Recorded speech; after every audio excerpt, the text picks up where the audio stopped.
Mr. McGill, I notice all the bushes at the back of the school appear to have died.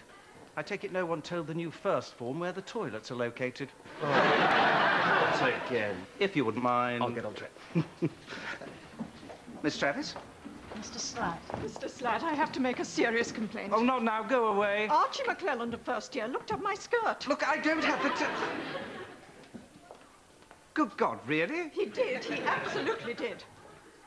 Is he all right?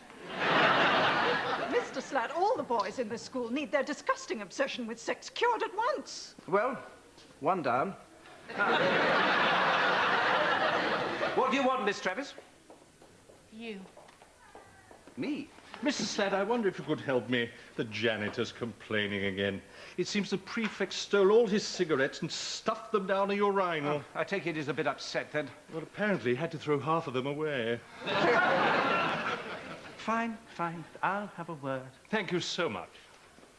I'm sorry, you were saying? Mr. Newell of the geography department just phoned to say he won't be in. We'll need some work for his class. Why? It's the geography field trip. They're lost. Again? Well, apparently. Is it too much to ask to have a geography department who are the laughing stock of air sea rescue? Geoffrey Wilkins of fourth form, stop looking at that woman's breasts. Woman in red coat, please proceed past the school as if nothing had happened. Apologies for any embarrassment caused. No need to run. Geography, geography. I mean, what am I supposed to do with a geography class anyway?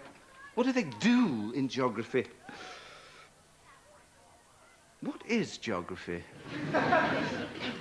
And what are geography teachers doing with their students? I mean, what happens to them?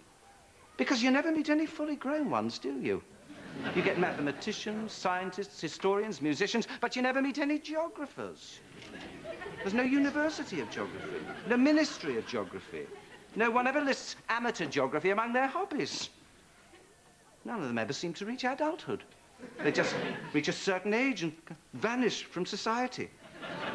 What's going on in these classrooms? We should be warning the parents. It's entirely possible their children are being abducted. Or they're being recruited into some vast underground army plotting world domination. I mean, have you seen those classrooms? Covered in maps. Today, this classroom. Tomorrow, the world. Next day, colour it in. Miss Travis, what are you doing? Clearing your desk. Why? It's got too many things on it. Oh, right, Miss Travis. What?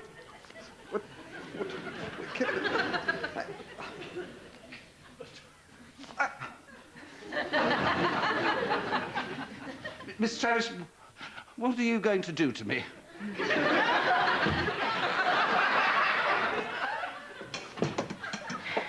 Everything. So, how's bad Bartholomew doing these days? He's gone. Gone? Well, he never really existed. And it's good Bartholomew I'm talking to now? Just Bartholomew. Excellent.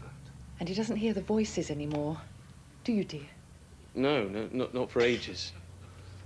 2 years and 3 months, in fact. Well, with the voices gone, and with no sign of the split personality disorder reoccurring, I think it's time Bartholomew got back to school. Can you recommend one? Somewhere special? Oh, the more ordinary, the better. What he needs now is to be among normal people. What's your nearest comprehensive? Galfast High School. Well, I'm sure that would do splendidly.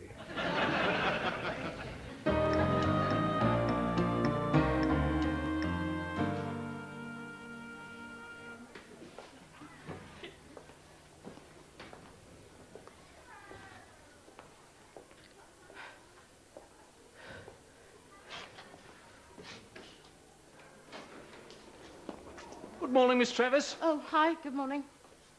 Looking for Mr. Slatt? No, not at all. I just had a sort of dream about him last night, that's all. Did you really? How extraordinary. Yeah, trust me, it was. I think I had a dream about Mr. Slatt once. No, that was a documentary about Vlad the Impaler. No, it was a dream about Mr. Slat. Bartholomew, Dr. Gray. Could you wait in my office a moment? Just there. Of course. Thanks so much. New pupil starts on Mondays in your English class. Bit of a special case. Perhaps you could have a little chat with him sometime today. Well, sure. Thank you, Miss Travis.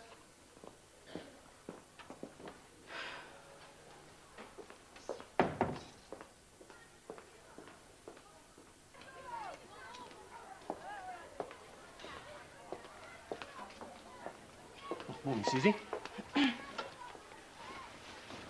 Morning. You okay? Bad night. Ah, Well, bad dream. Very bad. I see. Woke up in a real sweat. Real sweat. Dan, Yeah? stop imagining me naked. Lucky guess. Do you ever have a dream of doing the worst thing you can imagine? Just the most revolting, disgusting thing. And in the dream, you're really, really enjoying it. And no, I didn't keep any of the sweat. You're good. Dan, I am never going to sleep with you. Just deal with it and get on with your life. Yeah, I know, but Let me be even clearer. Let me be so clear that even you are going to get it. In the event of a freak plague which wiped out all the men in the world except you, and I know not a night goes by without you considering that possibility. In that event, Dan, I would go to a sperm bank. Which one? Let's talk about my dream. Well, It's about sex. sure, no problem. Serious question. Have you ever had a dream of having sex with someone you do not find attractive in any way whatsoever? Someone you would be ashamed even to be seen with? No, I don't think so. Oh, Well, generally I've woken up and it's all been true. actually, Well, so you've had a dream like that? last night. Sex with someone you wouldn't normally fancy. Someone I in no way find sexually attractive. Interesting. Dan, Yep. wasn't another woman. With you in a minute, Susie. You're a very sick man, McGill. Well, I'm not the one dreaming about sleeping with somebody I don't even like. Thanks, Dan. Nice one. Very discreet. As you were.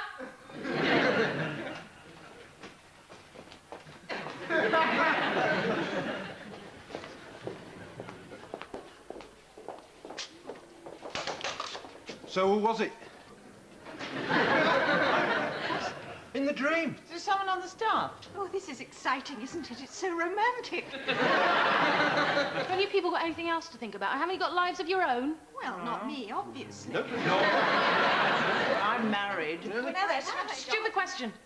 Look, just get back in the staff room. Go on, shoot, shoot. It wasn't me again, was it? Jason, who told you I've ever dreamt about sleeping with you? Well, you did. Jason, Last February. Just after the parents' evening. Was that the one that started with Jason and the fire hose? was it absolutely necessary to tell everyone about that? I didn't tell everyone. You didn't tell me. There, I didn't tell anyone. I read it on the wall of the girls' toilets. I told you that during a conversation that was entirely private. Didn't you get that? Well, not really, I suppose. I was talking about my sex life, and I repeatedly used the words, don't spread it around. Oh, I thought that was the moral of the story. So anyway, it wasn't Jason in the dream then? No, it wasn't. Good. Well, it wasn't you either. Was it Jeff in business studies again? That wasn't a dream. She actually slept with him. Poor B says. If you lot think there's the slightest chance of me sharing any personal secrets with any of you ever again, you are tragically mistaken. Live with this, all of you. You'll never, ever know who I dreamed about last night. Ah, good morning, everyone.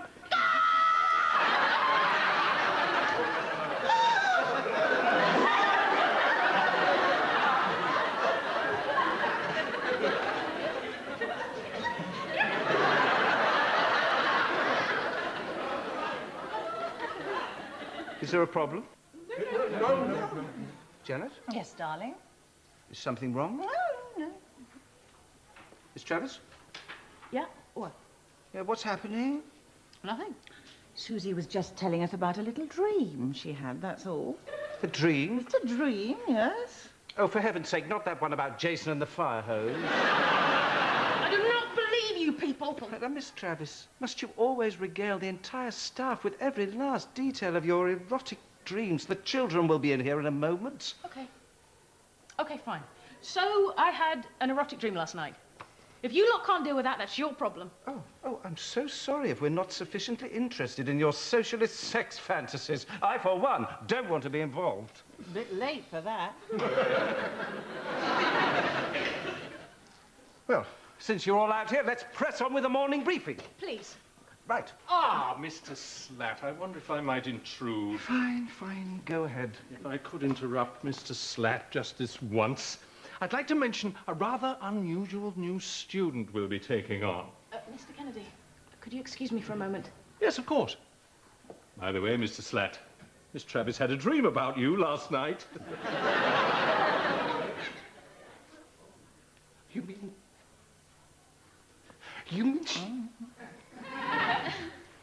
Well, that's quite outrageous. I agree.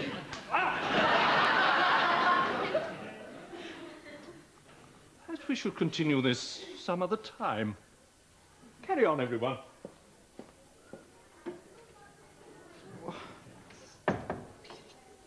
I've got some,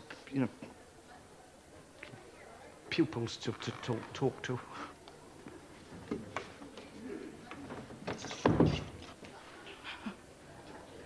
Come on. Let's not be ridiculous. We're talking about a dream here. I'm sure other people here have had dreams about Eric Slat. Well, haven't you? Well, sometime, maybe once. Now and then. I mean, just a dream, you know. Not an erotic dream, just a dream. What's the problem, Janet? I'm sure everyone here would agree nothing could be more unlikely than your husband and me. Well, nothing could be more unlikely. What did you mean by that? I haven't said anything. Yeah, well, what did you mean by it? Susie, think about it. What other junior teacher in this school can get away with storming into my husband's office any time she feels like it and telling him off? You do it all the time. Without a single reprimand. Who is it that always digs him out of trouble after he's dug himself right in? Why do you bother? Well, I'm just, trying to help. What are you trying to say? You know, I've always thought you two were a little bit similar. What? Well, you are, in a way. Definitely. No way am I anything like Eric Slat. Oh, come on, Susie. Why do you think Dan fancies you so much? Yeah. What? Okay, fine. But the difference, the big difference between me and your husband is that I know when to stop.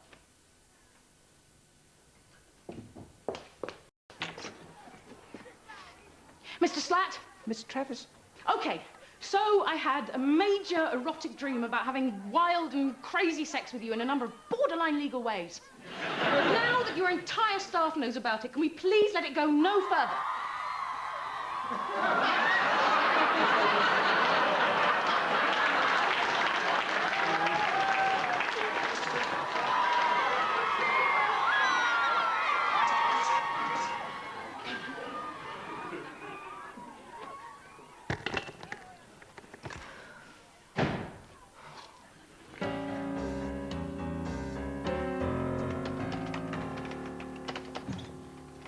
Hello, dear. Oh. Typing, eh? It's marvellous. It's amazing how you women can type. I mean, not that women are only good for typing, obviously. I just mean that you're so much better at it than us. Must be your fingers. They're more supple. Must be all that washing up. Not that women are only for typing and washing up, of course not. You know, I personally am a big admirer of women. Because, They can do so many things that men can't. Lots and lots of things. I mean, they can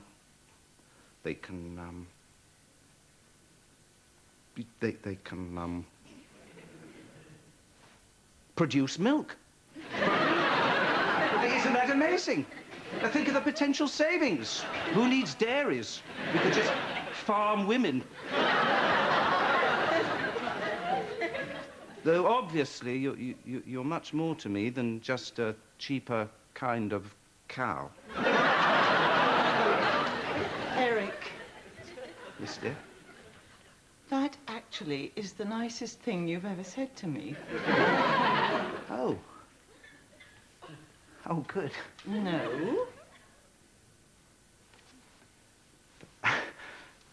Well,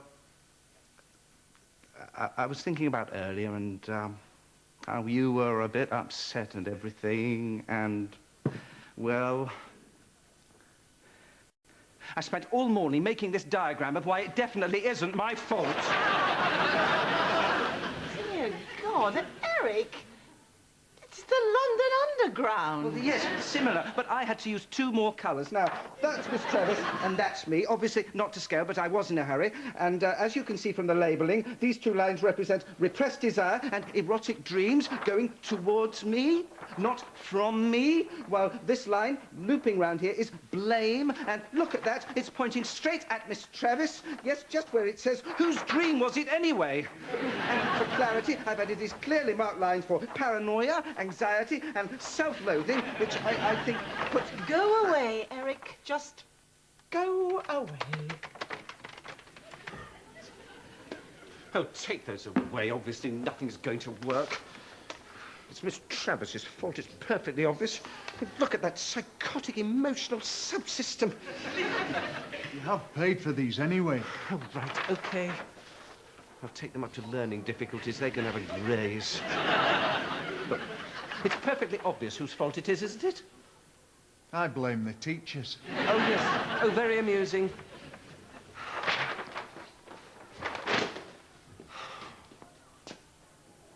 Right, Miss Travis. Miss Travis. Miss Travis. Miss Travis. Are you Mr. Slatt? Yes, yes. I'm Bartholomew. I'm a new student starting on Monday. Well, good, Bartholomew. Now, I just have to... No, not good Bartholomew. What? Or bad Bartholomew. They've both gone now. I'm just Bartholomew now. Right. Yes, excuse me, I have to talk to Miss Travis. All right, of course, sorry. That's all right. Sorry, Miss Travis. Those are flowers, actually. Right, yes. I knew that. Oh, good. I used to have a lot of problems with flowers. Now I just ignore them. Good, good. Because they don't know what they're talking about anyway. Anyway, I have to go and reprimand someone for irresponsible dreaming.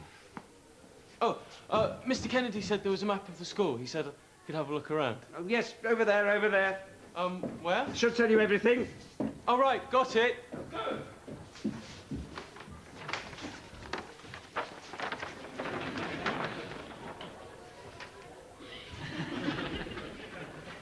You all right? Sorry. Sorry. Just looking at the school's layout. It's just like home.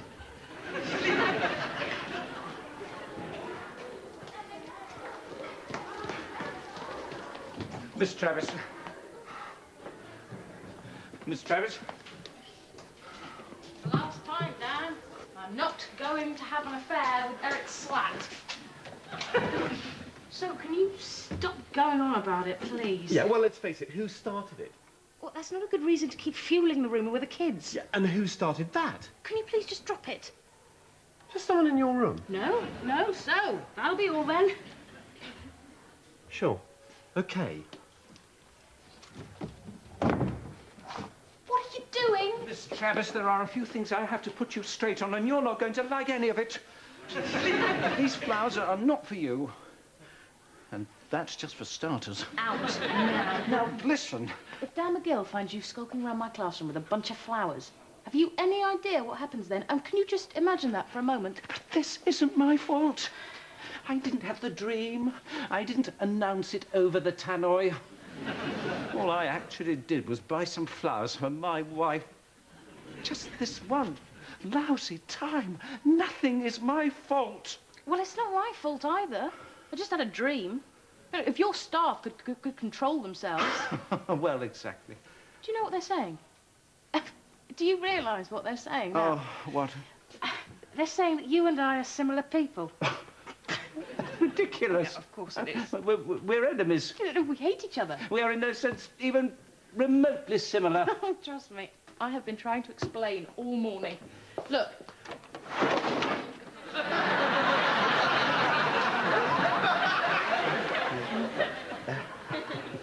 Well, there you are. Absolutely nothing in common. And we're the only ones who can see it. OK, it's not my fault, it's not your fault.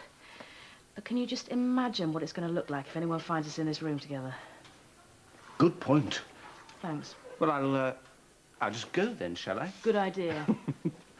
But it's not my fault, though, is it? This once. Not my fault. Harry! Yes. I was looking for Miss Travis. So was I. But she's not here. She's gone home. She just felt so sorry about the whole thing. And she left these for you. Well, I'm glad someone thought to do that. Now, I found young Bartholomew here, looking a little confused. He's a new student. Mr. Kennedy said he should be having a chat with Miss Travis about now. Well, I'll do the chat. That's why I'm up here. I'm taking over on the chat front. Bartholomew, come in, come in. Take a seat by the desk, please. So, I'll just have a chat with Bartholomew. So, Bartholomew, how's it going? Well, fine. I'm just a bit confused about the school's layout. Well, it can take a bit of time to get to know the place. Now, tell me, what would you say your top subjects are? What areas are you fast-tracking? Well, I'm best in art and history, and I used to really like technical subjects, but I got into a bit of trouble because of all the sharp things. Sharp things? But that's not a problem anymore. Right, on you go, room 20. Bartholomew, I'll just get your school prospectus so you can have a look at it. Is Miss Travis here? Here's the prospectus. I think you'll find it interesting. You were saying your favourites are art and history. Oh, hi. Hi. What happened to the other one? Other one? There's just you and me, Bartholomew. Oh, right. Look, just wanted to apologise for a minute ago. I was getting a bit carried away. No problem. Don't worry about it. Yeah, well, you know, sorry. Forget it. Great. Now, that may have been just a little confusing. No, I'm fine. You are? Are you calling yourself Miss Travis now? Well, yes. Oh, Mr. McGill? Oops. Dropped a pencil. Quick word. Oh, there we are. Hello, dear. Still having a chat with Bartholomew. So I see. How's it going, Bartholomew? Fine. There you are. It's fine. Everything's fine. So, what can I do for you? Just a little problem with the school reports you've been writing. Apparently they're all identical. Ah, well, a lot of my pupils are, in fact, terribly similar. No, wait, please. Eric?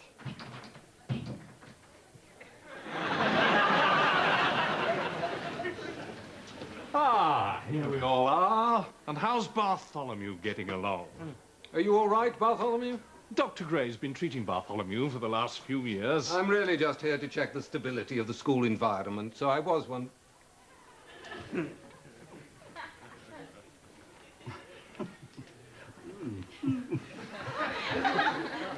Oh! having a word with Miss Travis. Yeah, just a word. Sex or anything. So, Miss Travis, I think that about completes our business. Let's call it a day at that, eh? Oh, so, can I help at all? I think perhaps you and I should have a little chat. Certainly. Perhaps you'd care to come under the desk. What's wrong, Bartholomew? It's not possible. It can't happen. What can't happen? These two can't be in the same room at the same time. What do you mean? Why not? Well, she's just him in a dress.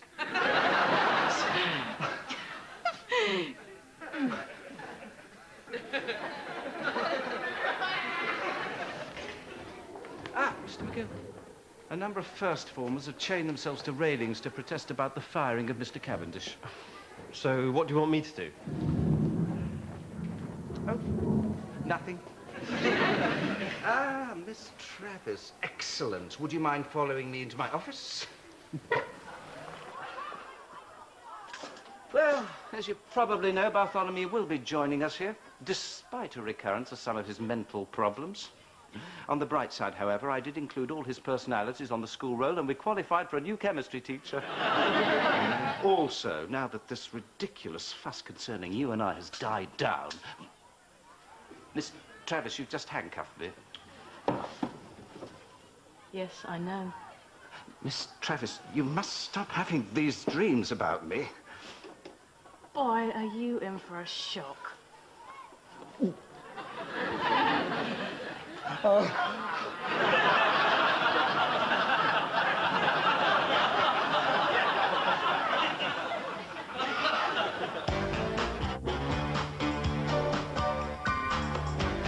When a nightmare becomes reality, BBC One has the modelling assignment from hell. The Covergirl Murders is next.